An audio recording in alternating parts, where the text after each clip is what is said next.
자녀들은 하나님의 축복이자 선물입니다. 그러므로 이 자녀들이 자라서 가정과 사회의 일원이 되고 국가 성장의 기초가 됩니다. 그러므로 이 어린아이들은 당연히 부모의 보호와 사회, 국가의 그런 보호 아래에서 자라야 될 것이고, 그런 말미암아 그들을 잘 양육함으로 내일의 역사가 올바르게 이루어질 수 있습니다. 그러면 자녀를 어떻게 교육하고 훈계함으로써 하나님과 사람 앞에 올바르고 신실하고 성실한 자녀로 기를 수가 있을까? 오늘 지혜의 왕인 솔로몬은 우리들에게 그 자녀들을 어떻게 기르며 우리들 자신들도 어떻게 양육받아야 될 것인가에 대해서 말씀하고 있는데, 이 솔로몬은 특별히 하나님으로부터 지혜를 얻어서 3,000 잠언을 말하였고, 그리고 1,005편의 찬송을 지었다고 말씀하고 있습니다. 이러한 지혜의 왕으로서 솔로몬으로부터 받은 그 지혜의 말씀이 잠언서에 기록되어 있는데, 바로 이 잠언서의 첫 번째 우리 자녀들을 어떻게 양육할 것인가에 대해서 말씀하고 있습니다. 이 말씀 우리 자녀들뿐 아니라 우리들 자신들도 어떻게 목표를 가지고 올바른 삶을 살 수 있는가를 말씀해 주고 있기 때문에, 이 말씀대로 우리가 살아가면 하나님과 사람들 앞에 존귀한 자가 되어 나가는 것이고, 이 사회, 국가, 그리고 민족을 빛나게 하는 그런 자녀들이 될 줄 믿습니다. 그러면 우리들의 자녀를 어떻게 가르칠 것인가? 첫째, 어려서부터 교육해야 된다. 지금 조기 교육이 이렇게 모든 사람들에게 인식되어서 임신만 하면 이렇게 태교를 시작을 하는데 대단히 좋은 겁니다. 교육학자들에 의해서 내려진 그 통계는 인간이 5살에서 7살까지의 그 배운 것으로서, 교훈받은 것으로서 일생이 결정된다고 그렇게 이야기를 합니다. 신명기 6장 6절 7절에도 오늘 내가 네게 명하는 이 말씀을 너는 마음에 새기고 네 자녀에게 부지런히 가르치며 집에 앉았을 때든지 길을 갈 때든지 누워있을 때든지 일어날 때든지 이 말씀을 강론하라고 그렇게 말씀했으며, 잠언서 22장 6절 말씀에는 마땅히 행할 길을 아이에게 가르치라. 그리하면 늙어도 그것을 떠나지 아니하리라 라고 말씀했습니다.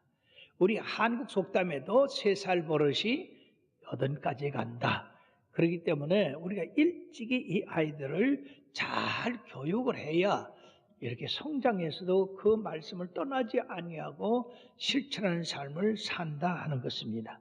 두 번째는, 그러면 우리들이 이 자녀를 교육함에 있어서 교재가 반드시 필요한데 어떤 교재가 가장 좋을까?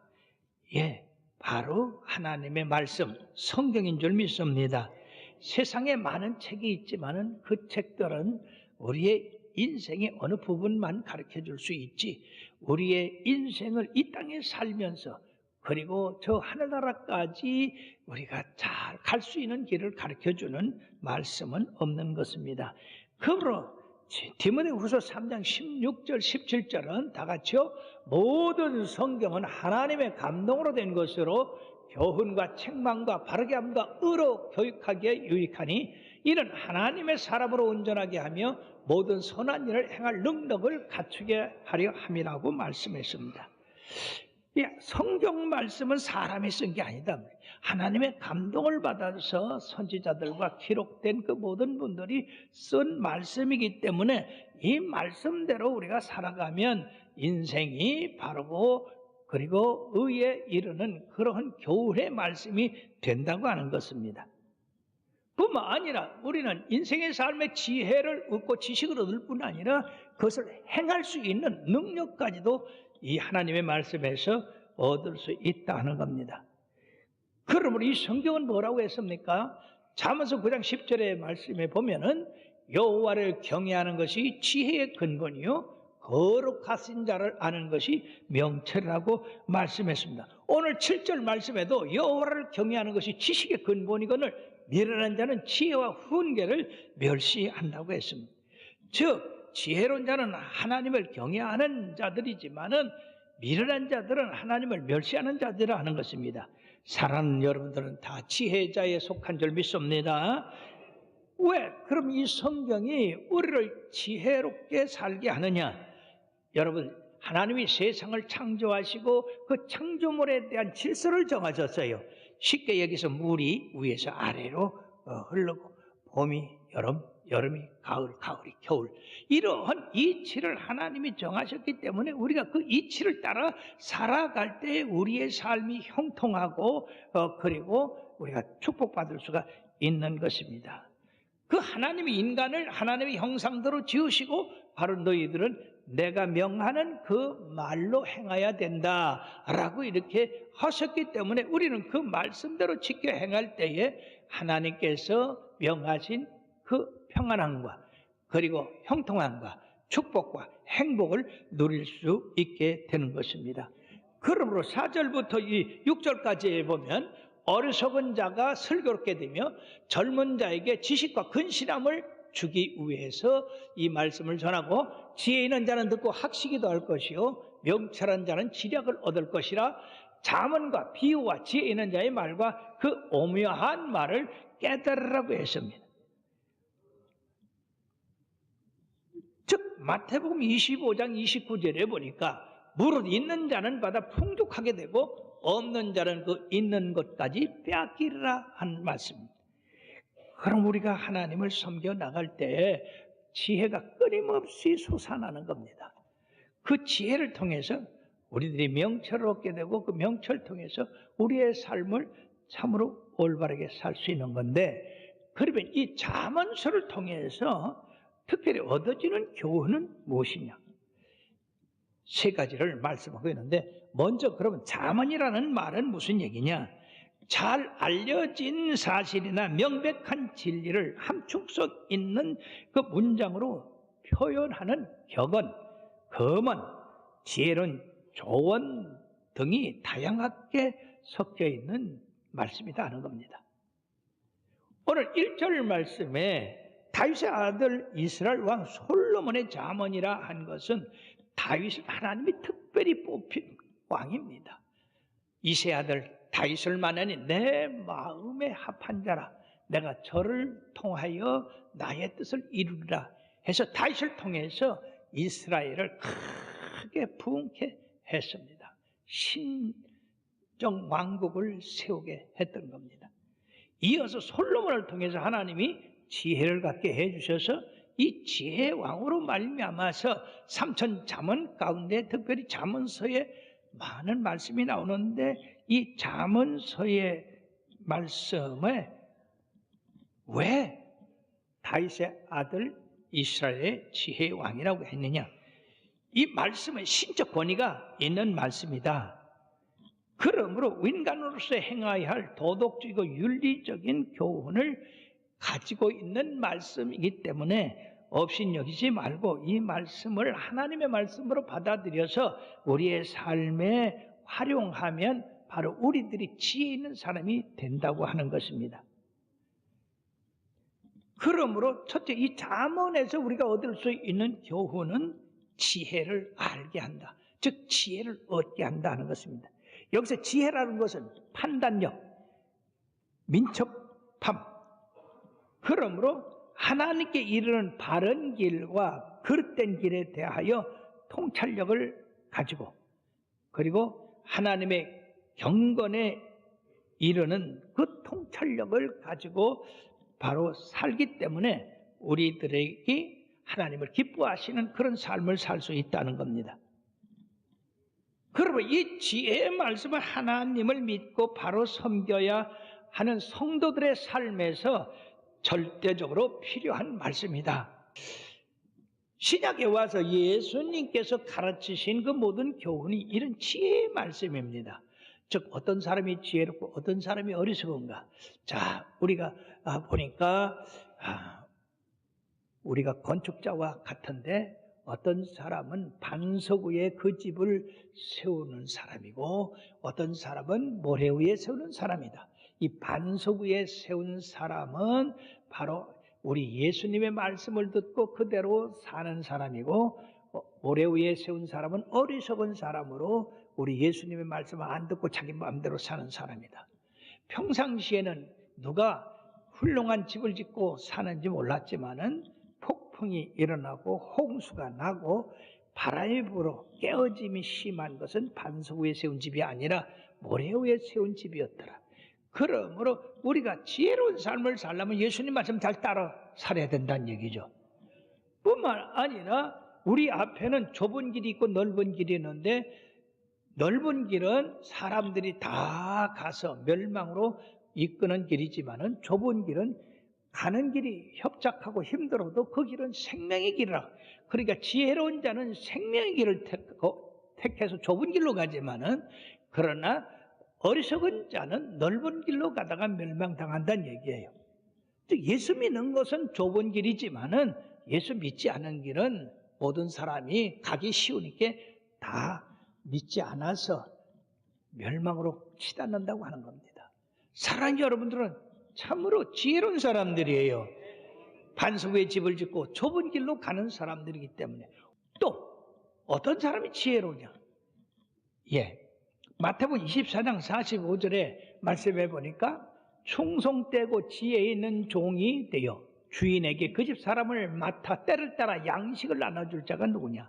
이 사람이 바로 지혜로운 사람이라. 즉 주님이 우리들에게 맡겨진 그 사명을 아주 충성되게 성실하게 잘 하는 사람이 지혜로운 사람이지만은 먹고 마시고 놀자 그런 사람들은 어리석은 사람이다.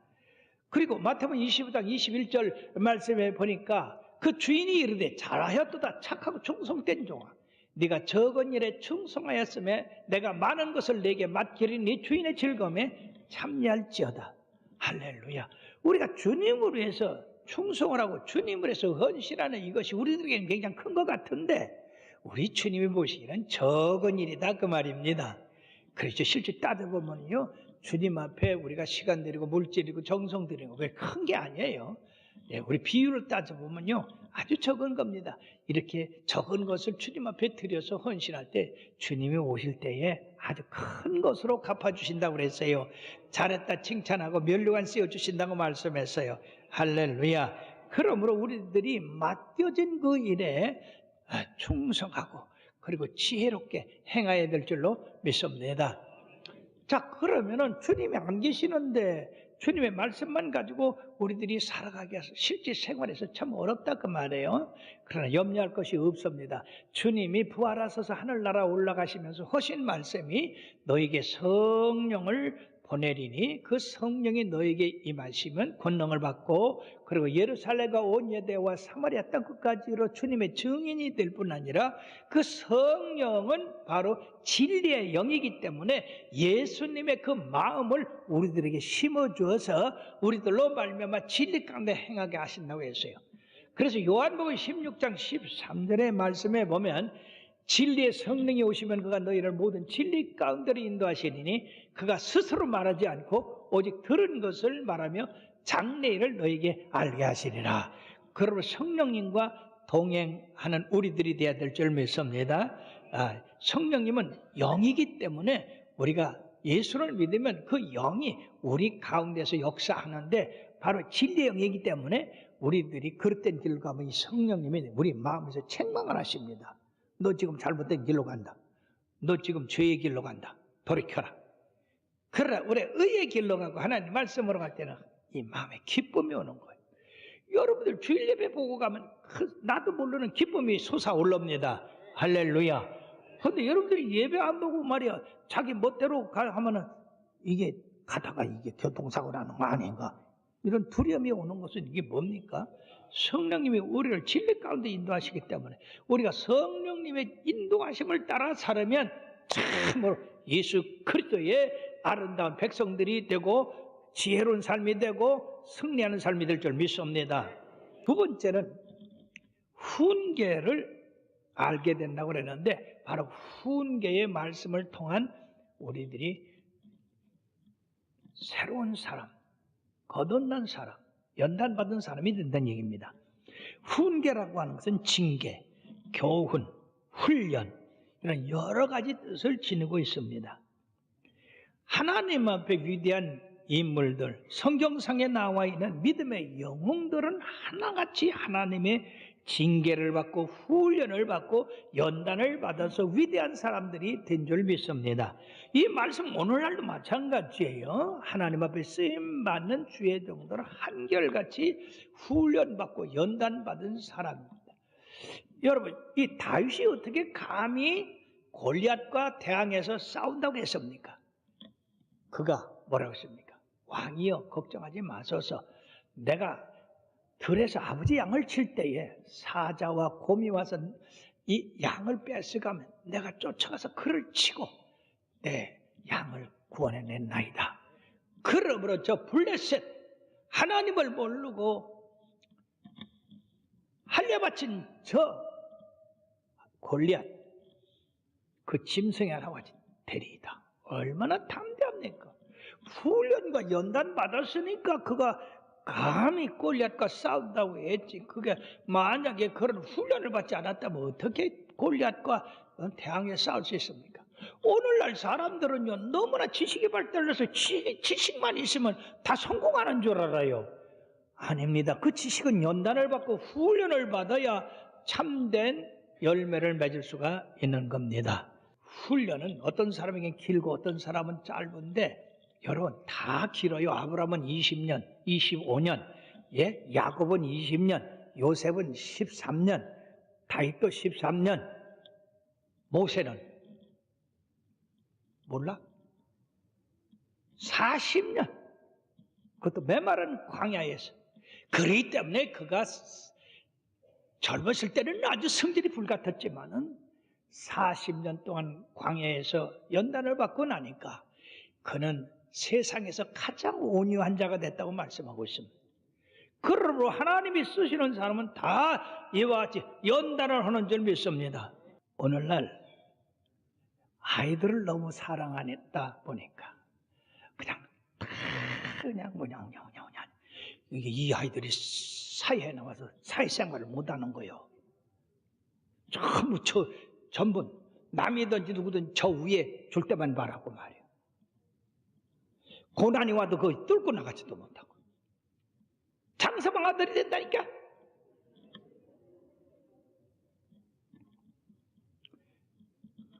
훈계를 두려워하지 말아야 된다.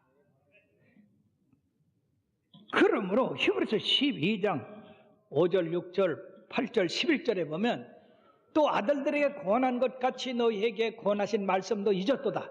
일러스되 내 아들아 주의 징계하심을 경히 여기지 말며 그에게 꾸지람을 받을 때 낙심하지 말라. 주께서 그 사랑하는 자를 징계하시고 그가 받아들이는 아들마다 책짓질 하심이라 하였으니 징계는 답하는 것이오늘 너희가 없으면 사생자요 친아들이 아니니라. 무릇 징계가 당시에는 즐거워 보이지 않고 슬퍼 보이나 후에 그로 말미암아 연단받은 자들은 의와 평강의 열매를 맺느니라. 세 번째는 명철함을 깨닫는다. 이 명철함은 지혜와 조금 구별이 되는데 바로 참과 거짓, 선과 악을 구별하는 능력, 바로 영적인 그런 분별력을 갖게 하는 것이다. 그 영적인 분별력은 뭐냐? 하나님의 뜻을 깨닫고 그 말씀대로 우리가 살아감으로 의롭고 그리고 축복을 받는다. 그리고 잠언서 오늘 1장 5절 하반절서부터 보면 명철한 자는 지략을 얻을 것이라. 잠언과 비유와 지혜 있는 자의 말과 그 오묘한 말을 깨달으리라. 깨닫는 자가 되지만은 깨닫지 못하는 자가 있다. 특히 성경 역사 가운데서 명철한 자들이 많이 난 가운데 학사 에스라 이분은 바로 학사라는 그런 별명까지 얻은 사람. 이 율법을 아주 잘 깨달아서 백성들에게 그 율법을 해석해서 가르치는. 그리고 무엇보다도 다니엘, 이분은 세상에 없는 하늘에 있는 영들에 대한 것까지 깨달아서 느부갓네살 왕한테 크게 존경을 받은 그런 분이 됐습니다. 사도 요한도 우리 주님을 너무 사랑하니까 다른 사람이 깨닫지 못한 그런 영감을 얻어서 분별할 수가 있었던 것이에요. 그리고 사도행전 16장 6절에 말씀해 보니까 이 바울이 아세아로 가서 복음을 전하려 애를 썼는데 성령이 막으셨다. 예수의 영이 막으심으로 말미암아 그가 기다리는 중에 이 환상을 보고 마게도냐로 넘어가서 복음을 증거함으로 복음이 유럽에서 저 아메리카에서 한국으로 그리고 또 서진에서 나가서 하나님의 뜻을 이 땅에 이루게 됐던 것입니다. 이처럼 명철한 자의 반대는 뭐냐면은 미련한 자라고 그랬어요.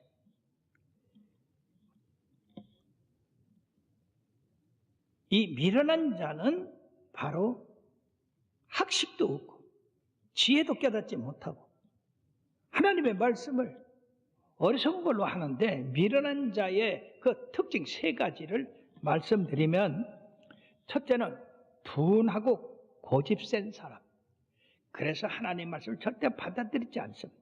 길바닥에 떨어진 씨앗과 같은 것입니다. 두 번째는 건방지고 어리석어서 무례함을 끼치는 사람입니다. 세 번째는 영적인 인식력이 없어서 아주 무식한 사람, 부족한 사람을 의미하고 있습니다. 사랑하는 여러분들은 바로 우리가 하나님을 믿기 전에는 이렇게 어리석은 사람이었지만은 이제 예수를 믿고 지혜로운 사람이 됐으니 지혜를 더해서 우리가 훈계를 받고 훈계를 더해서 명철한 사람이 되어 하나님의 뜻을 이 땅에 이루어드리는 아름다운 성도들 되기를 주의 이름으로 축원합니다. 그러면 끝으로 지혜와 명철과 훈계를 얻는 자, 지키는 자는 어떤 축복을 받느냐? 오늘 7절에서 9절까지의 말씀이 있습니다. 즉 여호와를 경외하는 것이 지식의 근본이오늘 미련한 자는 지혜와 훈계를 멸시하느니라. 내 아들아, 내 아비의 훈계를 들으며 내 어미의 법을 떠나지 말라. 이것이 내 머리에 아름다운 관이 되고 내 목에 금사슬이 된다고 이렇게 말씀했습니다. 여호와를 경외함으로 지혜에 그리고 훈계에 명철함에 따라 살기 때문에 잠언서 3장 21절에서 24절에 보면은요, 내 아들아, 완전한 지혜와 근신을 지키고 이것들이 내 눈앞에서 떠나지 말게 하라. 그리하면 그것이 내 영혼의 생명이 되며 내 목의 장식이 되리니 내가 내 길을 평안히 행하겠고 내 발이 거치지 아니하겠으며 내가 누울 때에 두려워하지 아니하겠고 내가 누운즉 내 잠이 달리로다. 아멘. 하나님의 말씀을 따라 삶으로써 우리의 길이 평탄하고 형통해서 행복한 삶을 살 뿐 아니라 잠이 달다 그래요. 잠이. 그런 불면증 있는 사람들은 하나님의 말씀을 늘 애우세요. 내거로 삼으세요. 그러면 잠이 달게 돼서 비계비기만 하면 꿈속으로 들어갈 줄 믿습니다. 왜 요새 상상 외로 이 불면증 환자가 많아요? 그 쓸데없는 근심 걱정 때문에 그래. 그 예수님 앞에 다 맡겨. 이게 맡기고 그냥 편히 자요. 그렇게 하시길 바랍니다. 뿐만 아니라 부모의 훈계를 들으며 그 법을 떠나지 않아야 된다. 왜? 부모는 자식을 사랑해서 좋은 교훈으로 하나님의 말씀으로 양육하기 때문에 그 자녀들이 그 말씀을 따라 살으면 성공하지 않습니까? 그렇게 하면 하나님께서 복을 주셔서 내 머리에 아름다운 면류관을 씌우게 하시고 내 목에 금사슬을 두르게 하신다고 말씀하셨는데, 이 말씀은 바로 우리가 부모의 말씀 잘 듣고 따르는 사람은 명예를 얻고 권세를 얻고 위험 있는 삶을 살으며 또 물질로도 풍부한 삶을 산다는 것입니다. 요새 참 부모 말씀 잘 듣는 자녀들 찾기가 힘듭니다. 세상이 악해져서 그래요. 그러므로 어느 누구도 자기의 출생과 상관없이 하나님의 말씀대로 지켜 살으면 이와 같이 면류관을 쓰고 금사슬을 목에 거는 그러한 삶을 살게 된다는 것입니다. 그러므로 로마서 12장 2절에 뭐라고 말씀하십니까? 다 같이요. 너희는 이 세대를 본받지 말고 오직 마음을 새롭게 함으로 변화를 받아 하나님의 선하시고 기뻐하시고 온전하신 뜻이 무엇인지 분별하도록 하라. 그 말씀대로 하나님이 선하시고 기뻐하시고 온전한 삶은 다른 게 아니라 여호와를 경외하고 그리고 부모의 말씀 잘 듣고 순종하고 그리고 참고 인내함으로써 이루어진다는 겁니다. 사랑하는 여러분들이요, 여러분들 자신도 이와 같은 성공적인 삶을 살고 자녀들도 주의 말씀으로 열심히 양육함으로 그 자녀들도 훌륭한 하나님의 백성이 되고 이웃 사랑하고 그리고 하나님 나라의 귀중한 일꾼들이 되게 되기를 주의 이름으로 축원합니다.